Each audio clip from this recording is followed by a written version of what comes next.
हमने कहा पहली सिफत, अगर चमकना चाहते हो असहाब अबी अब्दुल्लाह अल हुसैन की तरह, अगर अपने वजूद में वो नूर पैदा करना चाहते हो जो असहाब इमाम हुसैन में था, एक एक सिफत को पढ़ो। बड़ा आसान है। कहते मौलाना आज इमाम ज़माना नज़र नहीं आ रहे, हम क्या करें कुर्ब खुदा के लिए? तो मैंने कहा वो सिफात अपने अंदर पैदा करो। यही काम करते थे कि पूरा कूफा गुमराही की तरफ है, लेकिन हबीब वहाँ से निकलता है, मुस्लिम इब्न उसजा वहाँ से निकलता है, हानी इब्न उरवा शहीद हो जाते हैं, मुस्लिम इब्न अकील शहीद हो जाते हैं। ये भी तो उस ज़माने में थे।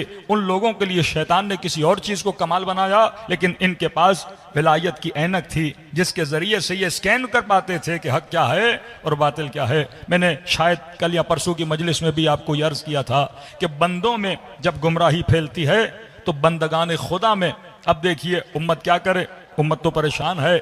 जब उम्मत के अकाबिर सारे के सारे हक बन जाएं और ये हक आपस में टकराने लगे, तो फरमाया इंसानों में अगर हमने हिदायत का किबला किसी को बनाया तो वो अली इब्न अबी तालिब को बनाया।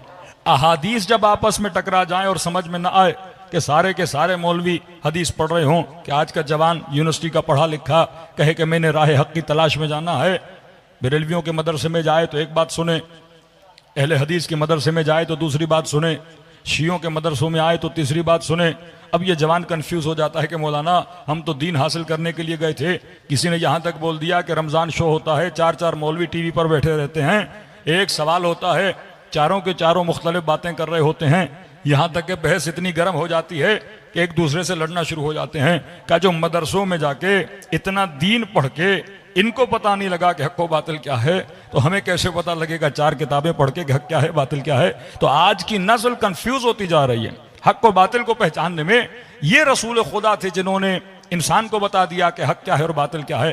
तभी फरमाया कि ये मत देखना कि हक कहाँ जा रहा है, ये देखना कि अली इब्न अबी तालिब कहाँ जा रहे हैं। तो जब कंफ्यूज हो जाओ शख्सियात में कि उम्मत सारी शख्सियात का एहतराम करे, एक तरफ नबी की जोजा, एक तरफ तलहा जुबैर, अब देखेंगे आमने सामने खड़े हैं, अब कहेगा मैं किसका साथ दूंगा? तो फरमाया जब कंफ्यूज हो जाओ शख्सियात में, तो मैंने शख्सियात में अगर किसी को हक बनाया है वो अली इब्न अबी तालिब को बनाया है। अब एक तरफ अहादीस में कंफ्यूजन हो जाती है, चलो शख्सियात का पता लग गया, लेकिन यहां पर आप टीवी और यूट्यूब खोलते हो, एक मुफ्ती भी कह रहा है काला रसूलुल्लाह, शिया भी कह रहा है काला रसूलुल्लाह, अहले हदीस भी कह रहा है काला रसूलुल्लाह, बरेलवी भी कह रहा है काला रसूलुल्लाह।